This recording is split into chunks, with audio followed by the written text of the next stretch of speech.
My name is Amara. I'm 32 years old, and I caught my husband saving for a boys' trip using our joint account.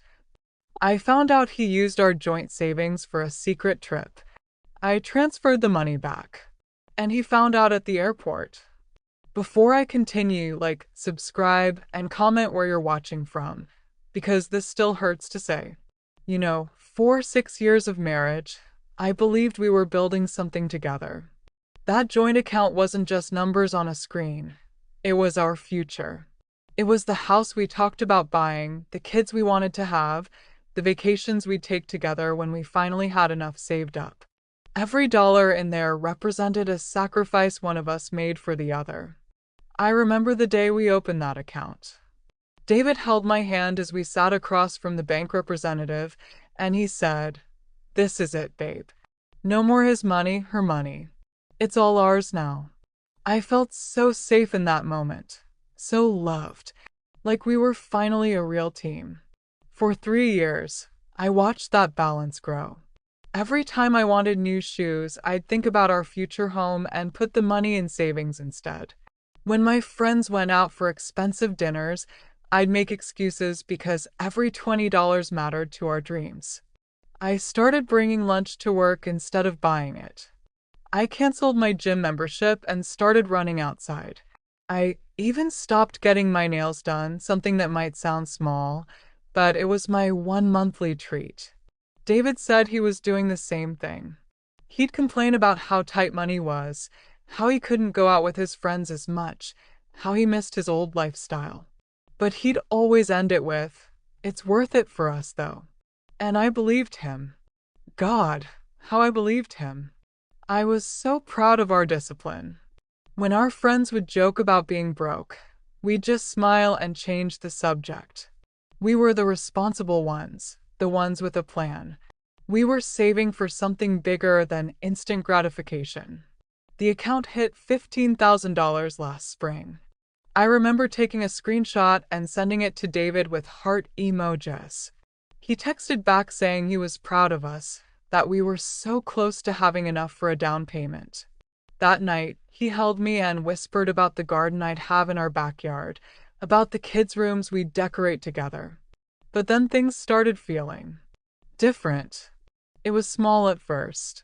David would get these text messages and immediately flip his phone face down. When I'd ask who it was, he'd say just work stuff or spam with this tight smile that didn't reach his eyes. He started staying late at the office more often, claiming his boss was really pushing hard on some big project. He'd come home exhausted, too tired to talk about our day like we used to. Too tired for our Sunday morning coffee dates. Too tired for the future planning sessions that used to excite us both. When I'd try to bring up the house hunt or ask when we should start looking seriously, he'd get this distant look and say we should wait just a little longer. His phone became surgically attached to his hand. Even in the shower, I'd hear it buzzing on the bathroom counter. When I'd mention it casually, he'd snap that work was really stressful right now and he needed to be available. But David had never been the type to stress about work. He was always the laid-back one, the one telling me not to worry so much about my own job. The worst part was how he started treating our conversations about money. Before, we'd check our account balance together every Sunday morning, celebrating each milestone. But suddenly, David seemed uncomfortable when I'd mention our savings. He'd change the subject or make some joke about me being obsessed with numbers. I told myself I was being paranoid. Marriage goes through phases, right? Everyone says the first few years are the hardest. I convinced myself that David was just stressed, that work really was overwhelming him, that I was reading too much into normal relationship growing pains. But deep down, something felt wrong. Have you ever had that feeling in your gut when you know something's off, but you can't put your finger on what it is? It's like walking into a room where someone just finished having an argument. The air feels heavy, charged, even though everything looks normal on the surface. That's how our house felt for weeks. Normal on the surface, but heavy with something unspoken. Then came the Friday that changed everything. David came home later than usual, around 8:30. I was in the kitchen cleaning up from dinner, my dinner, since I'd stopped waiting for him weeks ago. He walked in with this weird energy, like he was excited but trying to hide it. "Hey babe," he said, kissing my cheek quickly. "I'm actually going to head out with the guys this weekend.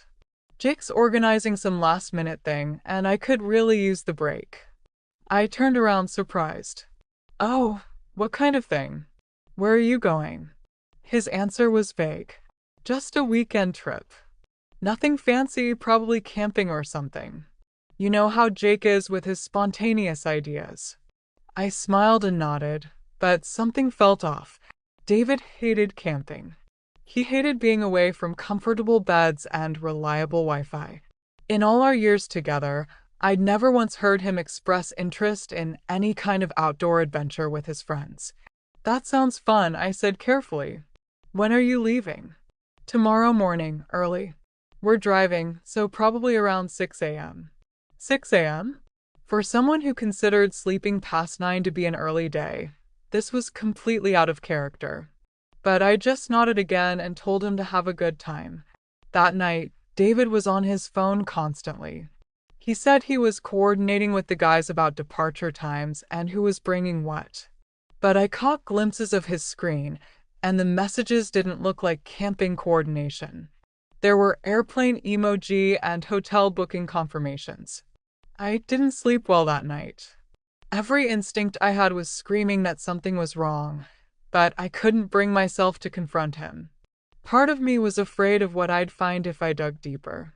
Part of me still wanted to believe my husband wouldn't lie to my face about something important. Saturday morning, David was up at 5, quietly getting ready in the dark. I pretended to be asleep, watching through barely open eyes as he packed clothes that definitely weren't camping gear. Button-down shirts, nice jeans, his good cologne. He kissed my forehead gently before leaving. "Love you, babe. See you Sunday night." "Love you too," I whispered back, and I meant it. Even with all my doubts, I still loved him. I still wanted to be wrong about whatever this was. But after he left, I couldn't shake the feeling that I'd just been played. I tried to go back to sleep, but my mind was racing. Everything about this trip felt wrong. The timing, the secrecy, the way John had been acting for weeks. I laid in bed for 2 hours, staring at the ceiling, before I finally got up and did something I'd never done before. I logged into our joint account. My hands were actually shaking as I typed in the password. I felt like I was violating some sacred trust, even though it was legally my money too. But I had to know. I had to put these fears to rest. The page loaded, and I saw our balance, $8,247. I stared at that number for a full minute before it sank in. We'd had over $15,000. Where was the rest? With my heart pounding, I clicked on recent transactions. And there it was. A charge from 3 days ago for $6,800 to something called Coastal Adventures Travel Group. $6,800. Gone. Without a word to me. I clicked on the transaction details with hands that were now visibly trembling. The charge was for Premium Group Travel Package Miami Beach Resort, 4 days, 4 guests. Miami Beach Resort. Not camping. Not a casual weekend with the guys. A premium resort package for 4 people that cost nearly $7,000 of our money. Money we'd saved together, sacrificed for together, dreamed about together. I felt something break inside my chest. Not my heart, that would come later. This was something deeper, something fundamental about how I saw my marriage, my husband, myself. John had taken our future and turned it into his vacation. He'd looked me in the eye and lied, not once but repeatedly. He'd watched me deny myself small pleasures for our shared goals while secretly planning to blow thousands of our savings on himself and his friends. The worst part? He'd assumed I was too trusting, too passive, too naive to ever check. He'd gambled on my faith in him, and he'd been planning to win that bet. I sat there in my empty house, staring at my laptop screen, And I realized something that changed everything. John didn't think I had the backbone to choose myself. He thought I'd always put his comfort, his happiness, his desires above my own. He thought I'd always be there, quietly sacrificing, while he did whatever he wanted. And you know what? He'd been right. Up until that moment, that's exactly who I'd been. But not anymore. I want you to really think about this for a moment. Like this video, subscribe to my channel, and comment where you're watching from, because I need you to understand what happens when someone pushes a loyal person too far. I didn't call John.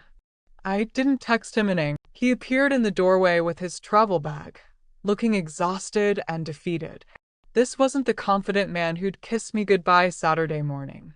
This was someone who'd had his assumptions about power and control shattered. "Can we talk?" he asked. "Sure. How was your premium resort vacation?" He flinched. "It wasn't. I mean, it was Jake's idea, and I just got caught up in John." I closed my book and looked at him directly.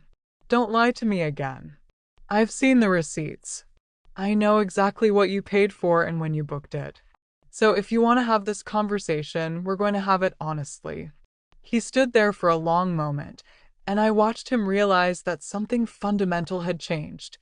I wasn't the same woman who'd smiled and nodded Friday night when he fed me a story about camping. "I fucked up," he said finally. "I know I fucked up.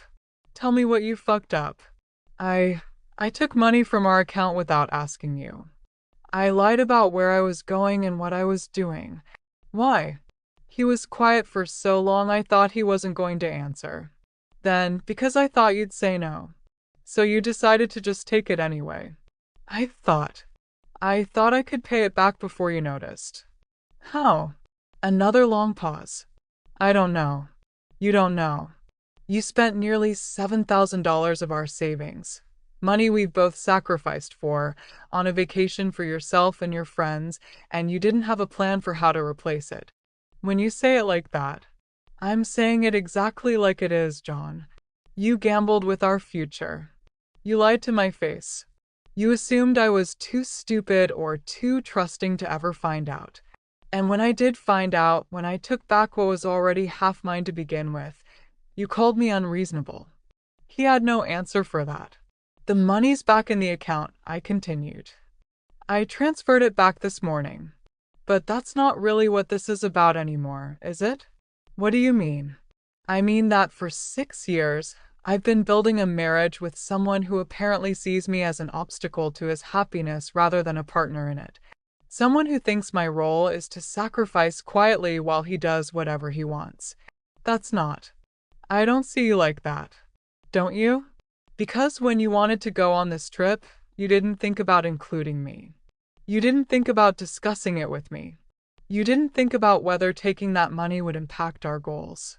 You just decided that what you wanted was more important than what we'd agreed on together." John sank into the chair across from me, and I could see that he was finally understanding the scope of what he'd broken.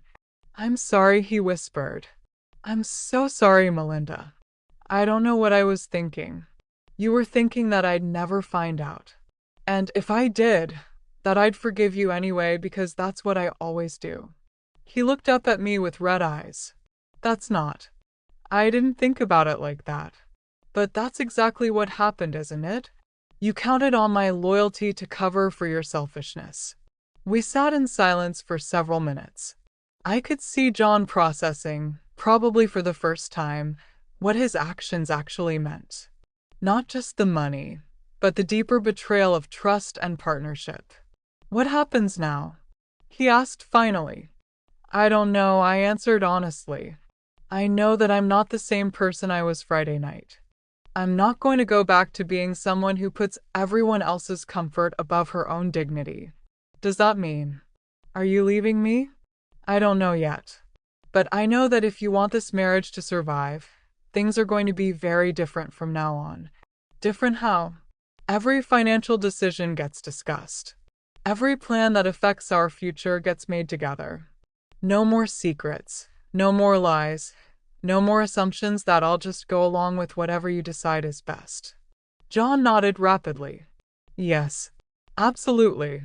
Whatever you need. And John, if you ever lie to me again about anything important, I won't just take back $7,000. I'll take back my whole life. The look on his face told me he believed me.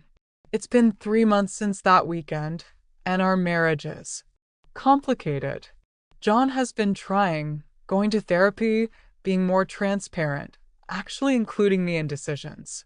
But something broke that weekend that can't be easily fixed. I'm not the same woman who used to skip lunch to save $20 for our future. I'm not the woman who put her husband's comfort above her own voice. I learned something that weekend about the difference between being loyal and being a doormat, and I can't unlearn it. Sometimes I wonder if John is staying because he loves me, or because he's afraid of what I might do if he crosses me again. And honestly, I'm not sure I care about the difference anymore. The money is back in our account, plus the interest it would have earned. We're back on track for our down payment. But every time John mentions house hunting, I wonder if he's really thinking about our future together, or if he's just saying what he thinks I want to hear. Trust, it turns out, is like a piece of paper. Once you crumple it up, you can smooth it out again. But it's never quite the same. The creases remain, permanent reminders of the moment everything changed. I think about that weekend a lot. Not just what John did, but what I discovered about myself. For years, I'd been so focused on being a good wife that I'd forgotten how to be a strong woman. I'd confused sacrifice with love, compliance with loyalty. That Saturday morning, when I transferred the money back, I wasn't just reclaiming $7,000. I was reclaiming my voice, my power, my right to be treated as an equal partner in my own life. And you know what? It felt incredible. Some people might say I was too harsh, that I should have talked to him first, given him a chance to explain. But here's the thing, John had plenty of chances to include me in his decision. He chose not to. He chose to lie, to hide, to gamble with our shared future. So I chose to stop accepting that treatment. I chose myself. Was it the right choice? Was I wrong for taking back what was already half mine to begin with? For letting my husband find out at the airport that actions have consequences? I want to know what you think. Like this video, subscribe to my channel, and comment where you're watching from. Tell me, was I wrong for taking back what was already mine? Or do you understand why sometimes the only way to save yourself is to stop saving everyone else first? Because the truth is, I'm not sorry. Not for the money, not for the embarrassment, not for the way it changed everything between us. I'm only sorry that it took me so long to realize that being a good wife doesn't mean being a silent one. Don't wait for someone else to choose you. Choose yourself.